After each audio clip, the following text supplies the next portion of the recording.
been a good turnout for the auditions then. Oh, I do hope so. And there's nothing very entertaining on the wireless to keep people at home either. Did you happen to catch Kate and Archie on the light programme last evening? Max Bygraves is such a hoot, don't you think? Yes, he is indeed. You're right, Tommy. I happened to tune into that new Goon show the other day. Yes, I've heard about them.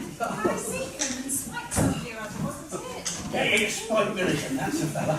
Oh, I've never laughed so much in all my life. The tears were streaming down my face. My wife rushed in from the scullery thinking something was up. Doris, I said, sit yourself down here and listen to this. It's so poppy. Oh, yeah, you see, every week somebody gets soaking wet in the river or whatever. And Blue Bottle, he's one of the characters, Blue Bottle, he says in his funny little voice, he says, he's fallen in the water.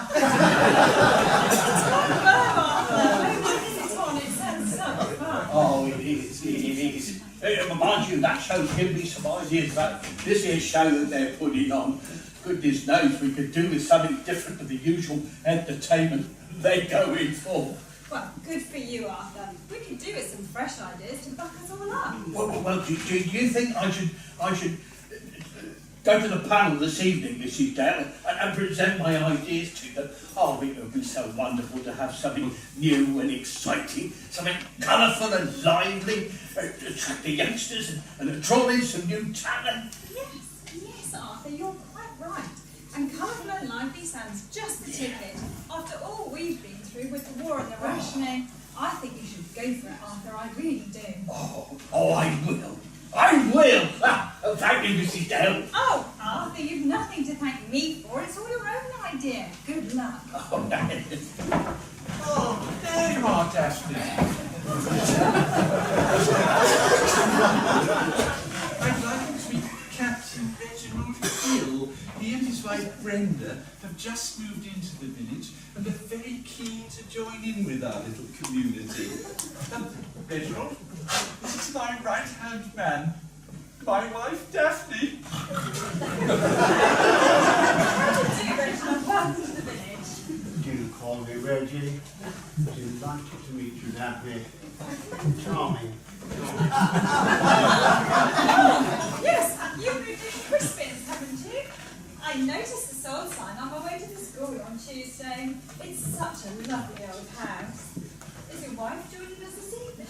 No, she's busy with her new club or group or some such thing. Have to make do with little old me. You'll be auditioning for the show, Daphne? Oh, dear me, no. Daphne would never do anything like that. Oh, well, if you'll both excuse me, I'll take myself off to the kitchen and attend to the tea urn. Daphne, dear, you seem to have forgotten the glasses. No, darling, I'll slip them into your jacket pocket before we set out. No, dear, the glasses for the water. Oh, yes, silly me. I shall be back in a jiffy with them. Oh, Daphne's such a trooper. Nobody else will go near that tear, as it is rather temperamental, has been known to confuse the entire hall. But Daphne has a very little pride. She sounds quite a gal. Oh, she is. I don't know what I'd do without her. What the village would do without her company. Why, is she going somewhere then? No. Oh, I see. No. She's such a brick, you understand. She's always flitting around the village on her trusty bicycle like a busy little bee. If anyone is unwell, there is Daphne with a hot-cooked meal, or a jar of her jam chutney, and she grows the fruit and vegetables in the garden. Roses win prizes at the show, and she keeps the church filled with fresh flowers. Daphne plays the organ in the church too. She has quite a talent, but she doesn't get to play as much as she'd like to, except of course on Sundays and at weddings and funerals. What with all that and keeping our little nest The church and its vicar, spick and span, are my dear dependable Daphne. Have you actually got any children? Sadly, no. We haven't been blessed in that way, but Daphne pops into the local primary school each week to teach the dear little ones music and singing. She's quite a hit with them, I believe. And you, Duncan, old chap, what do you do with yourself around here? I'm vicar. That's what we do. What is that exactly? Well, this and that, this and that. Oh, by the way, I met your wife the other day. She approached me about starting a first aid class in the village. Yes, she would. Brenda used to be a matron in the hospital in the city. So I understand. And what about yourself, Reginald? Do you have any interests? Well, that depends on Brenda, eh? Once we've settled in, and she's got her routine underway, I can fit my little interests here around her, if you know what I mean. Like a flutter on the GG's vicar? Dearly, no, I'm sure Daphne would like me to do that. Brenda would have a pink fit. What the eye doesn't see and all that, eh? No, we've only been married a few months. Oh, congratulations. I rather thought at your time of life that you'd been together for many happy years. No, don't blush yourself, old chap. I'm Brenda's fifth. Fifth?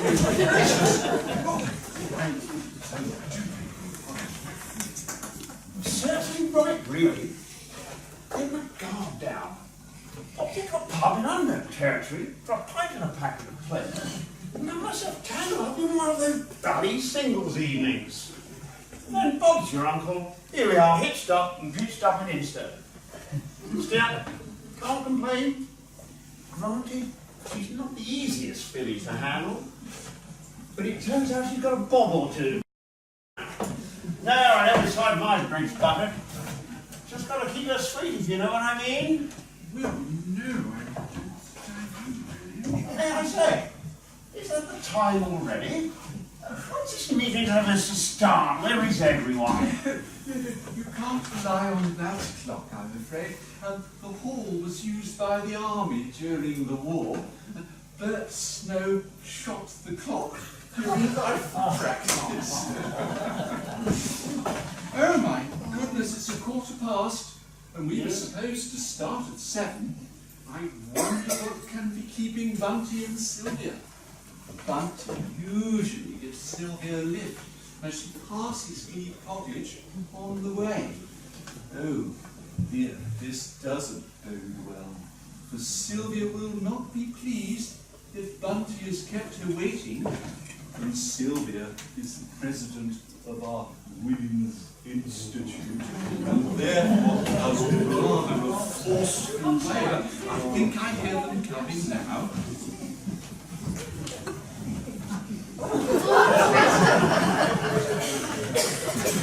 So, if the WI will be kind enough to handle the refreshments, we shall leave it all entirely in your capable hands. Of course. Just let me know the budget and give me a rough idea of the numbers to cater for. Excellent.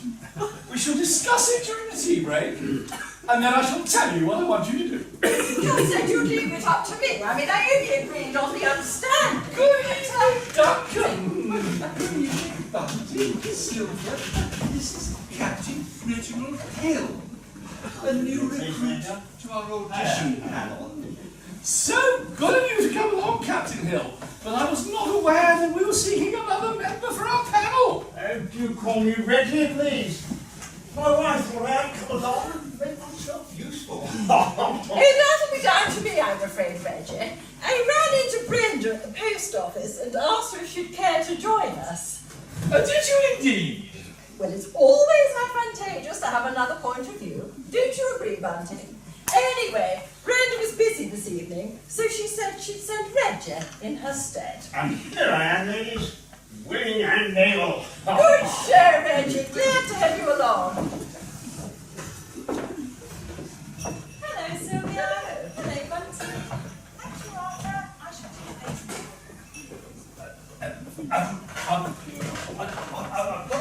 enjoyed this for the show, and I wondered if you'd like to... Not now, Arthur. There are people waiting to audition, and it would really not do to keep them waiting any longer than is necessary. Oh, well, perhaps later on then, Mrs. Beecham. It's no shop, Arthur! No shop! Now, really? Now, let us make a start. Miss Drinkwater, is our first contender ready, please? Yes, Bunty. We are to have a duet from Michel Jean and Roger Levique.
Rupert Pringle! Excellent! Some tasteful culture!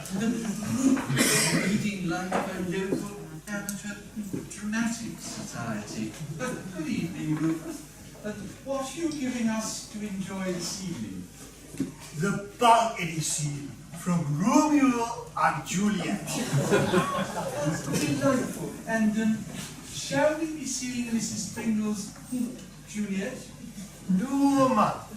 She's helping out with the first aid class in Wood Call. I was hoping one of you would help us, like. Oh, it'd be my pleasure, Rupert. Arthur, bring the step-ladders, there's a dear. They will do for the balcony. Do be careful, Sylvia. I know Daphne's a little younger than you are, dear, but I do so worry when she goes up a ladder. Don't be such an old woman, Duncan. Oh, he does again, Sylvia.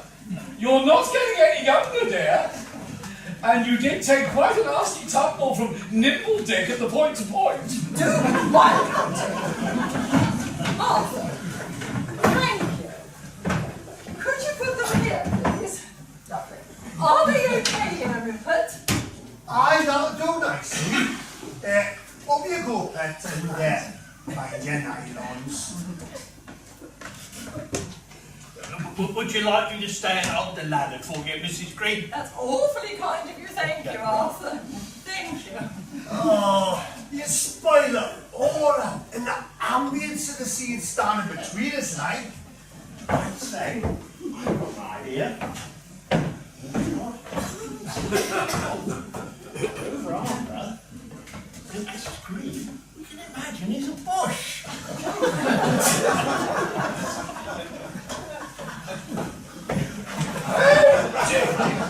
Do get on with it, please, or we should be here all night. It's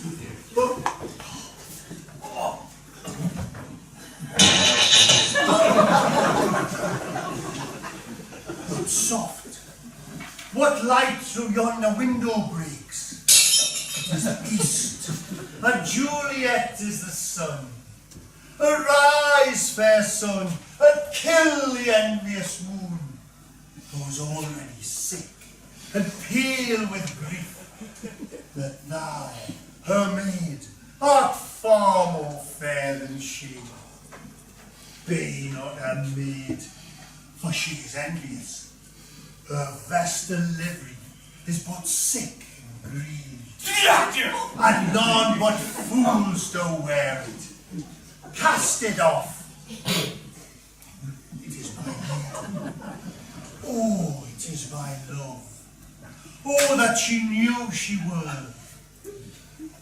She speaks, but not what of that. Her eye discourses.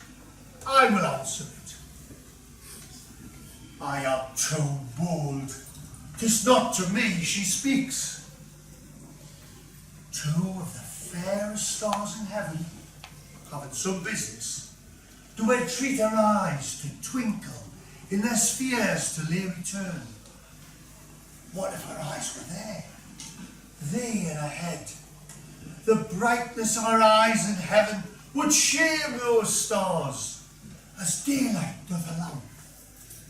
Her cheeks would through the airy regions stream so bright, that birds would sing, and think it were a night. See how she leans, her cheek upon her hand. Oh, that I were a glove upon that hand. I might touch that cheek. Me? She speaks. Oh, speak again, bright angel, for thou art as glorious to this night below my head as is a winged messenger of heaven, but to the white, upturned, wondrous eyes of mortals that lean back to gaze upon him when he bestrides the lazy puffing clouds and sails upon the bosom of the air.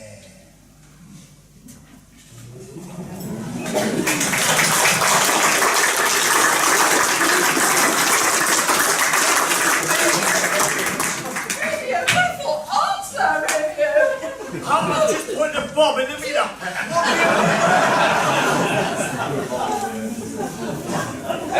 Do get down from there, Sylvia. Let's get on. Thank you, Rupert. I'll be in touch. Thank you. Return Bulstrode and Leslie are ready. We need to go along streams now. And don't put the tea out so slowly to boil. Because it's a high up the next night. Good idea, Daphne. Thank you. You can do the drink after that one.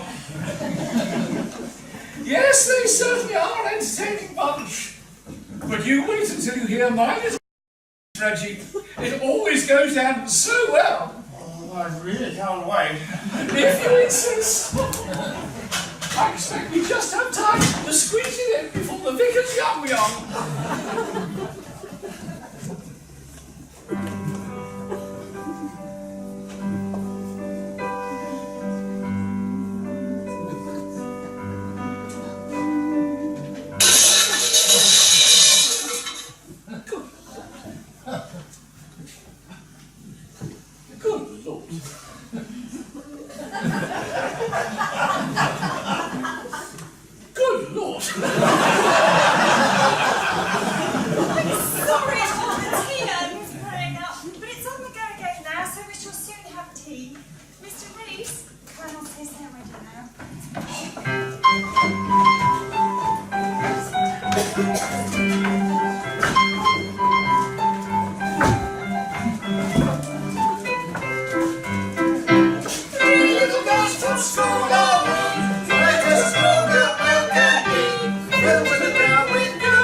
to be my double ride, girls? Oh, I shall not interfere at all. I shall leave it entirely up to you. But we shall have tea, cake, and sandwiches. No, I do hope we shan't be having stand sandwiches again. It would be rather nice to have something different. How about a nice bit of cold roast pork? I say, Bunty, you keep pigs, don't you? You can keep your eyes off my porkers, Duncan. Dear old chap, thou shalt not covet thy neighbour's porkers, no way. He's only teasing you, Duncan. Well, perhaps Daphne could rustle up some of her jam tarts. They are quite delicious. Plus, here she is now. I was just saying about your jam tarts, dear. Are they any better? Sorry, darling, but young Pam and Mr. Johns have just polished off the last of them.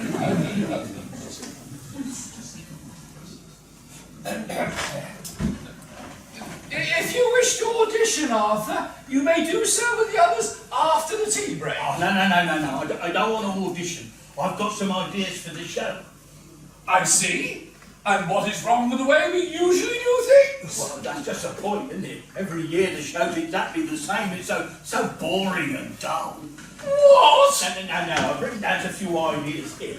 I've written them down. They should back it up a bit. Now we could do some shows from America, from musicals, and there's been some smashing entertainment on the radio that we could use. Yes, thank you, Arthur.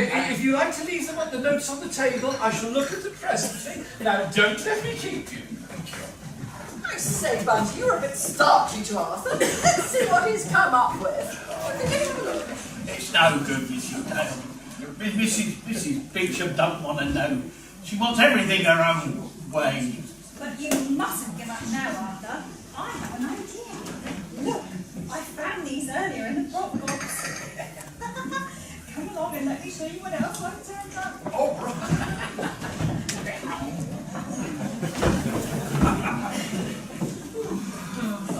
There, now let us get on. Who's next, please, Miss Drinkwater? May I present my little niece Pamela? May I present my little niece Pamela?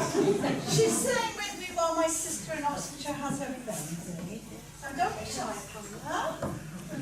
Pamela, are you going to sing a song for us? No, I was going to do a poem what I wrote about an horse, and I practised with Auntie. But last week, someone stole all the gooseberries from Uncle Derek's allotment, so I have made one up about that instead. We was looking forward to them gooseberries, we was, but they ate every single one of them, they did. Well, off you go then, Pamela. Where do I have to go? No, dear. You stay there, but you may recite your poem now. All right. It is called Uncle Derek's Gooseberries. Lame-fingered and black-hearted slunk through the veggie plot. Saw Uncle Derek's gooseberries and stole the blooming lot. Did they make a lovely crumble, or perhaps a crispy pie? Made gooseberry jam, or gooseberry tart, or gave gooseberry fool a try?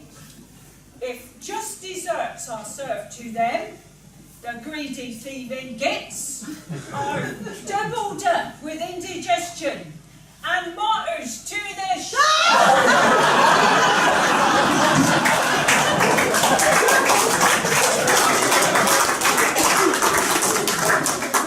Hello there, girls. If you're here to audition for the show, the others are getting ready backstage. Others? No, it's only me and Shell.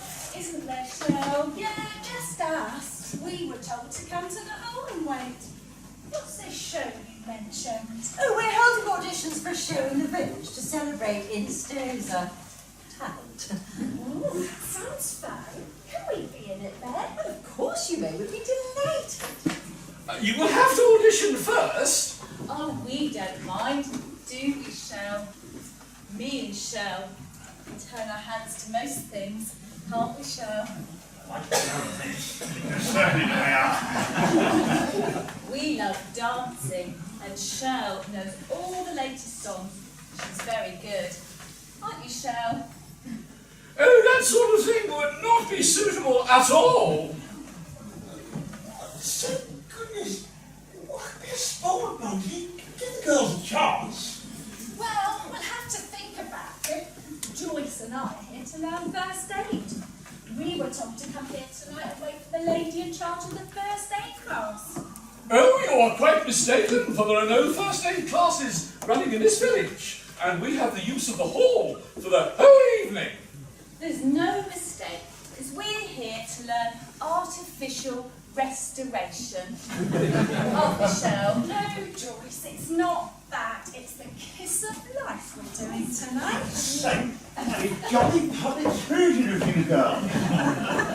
Allow me to volunteer to act as your demonstration dummy. Reggie, unhand my first aiders. What's going on here, Reggie? Your auditions for the show, Brenda. You sent me here yourself. Sit down, Reggie. Who's in charge here? I am. We have not met. Bunty Beauchamp, chair of the village entertainment committee. How do you do? I am Brenda Hill, Chief Officer of the Village First Aid Association. Formed by whom? I thought it was rather a good idea. Brenda is fully qualified and she is very keen. Quite so, and I've got the hall this evening for the first of the classes. Oh, you are mistaken, for we have the village hall for auditions for the village show. I have the hall from 8 p.m. to 9:30 p.m. And we have the hall for the whole evening. We made the booking weeks ago. I also made the booking weeks ago. When exactly did you make the booking? Oh, I made the booking well before yours, I'm sure, as the vicar informed me earlier that you and Reggie are new to the village. Please, ladies, please. There's a cosy annex at the other end of the hall, Brenda, where I'm sure you and your girls will be quite comfortable. We shall do our best to keep the noise down. Oh, well, Sylvia, thank you. I suppose it will do. Come along, girls, we can't stand here all night. Have either of you seen Mrs. Pringle?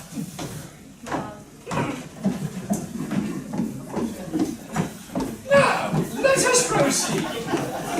Who's next, please? Oh, yes, Bunty. Oh, here to amaze us with the strength of his beautifully toned physique is Mr. Grunt Futtock.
pretty politely with a recitation.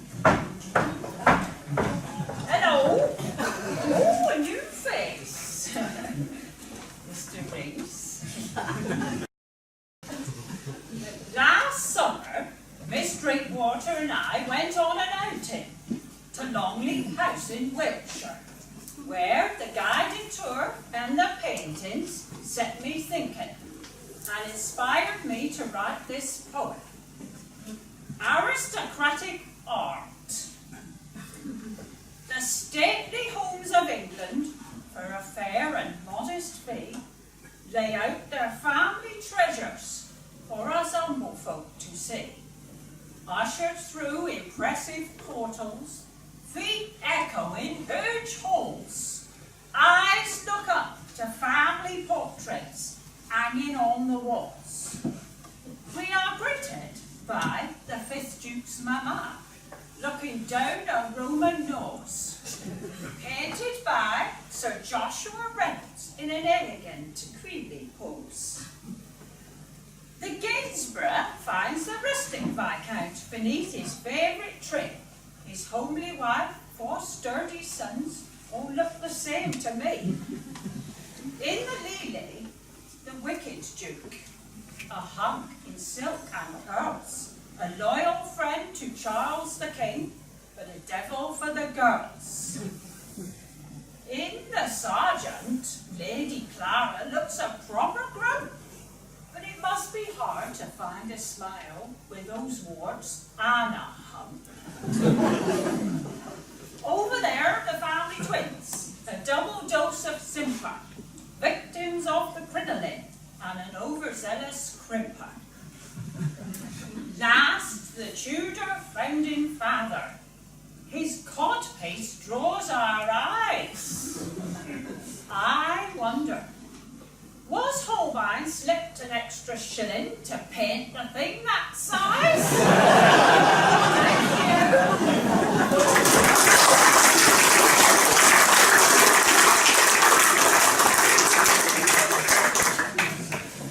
Well, who's next, please, Mr. That's the Reporter? last one, Bunty.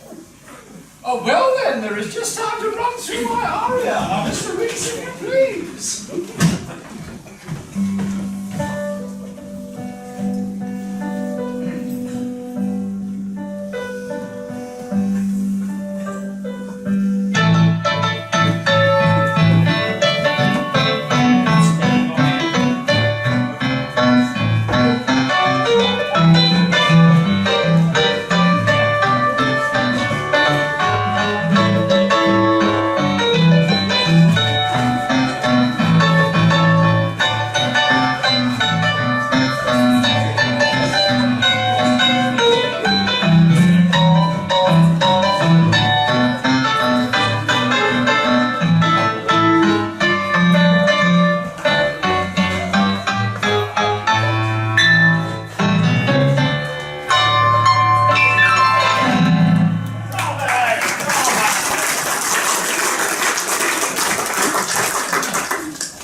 Are you feeling quite well, Mr. Reese? Oh, I just don't know what came over me, Mr. Dale. Well, if you have quite recovered, Mr. Reese, aria, if you please. We must restore some dignity and decorum.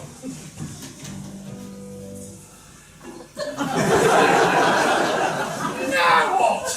If those first aiders have had the heater on and used up our last shilling on war, Oh, Bunty, the meter hasn't run out. Sheehan has fused the lights, but I have switched it off, and Arthur is mending the fuse as we speak.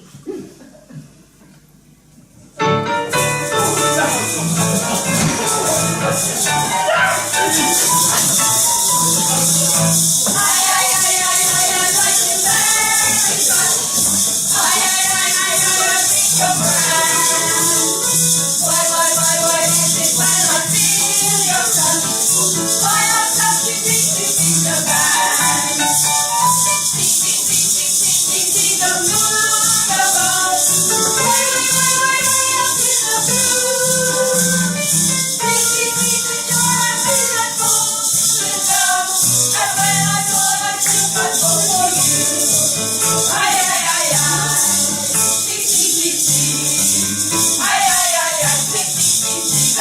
You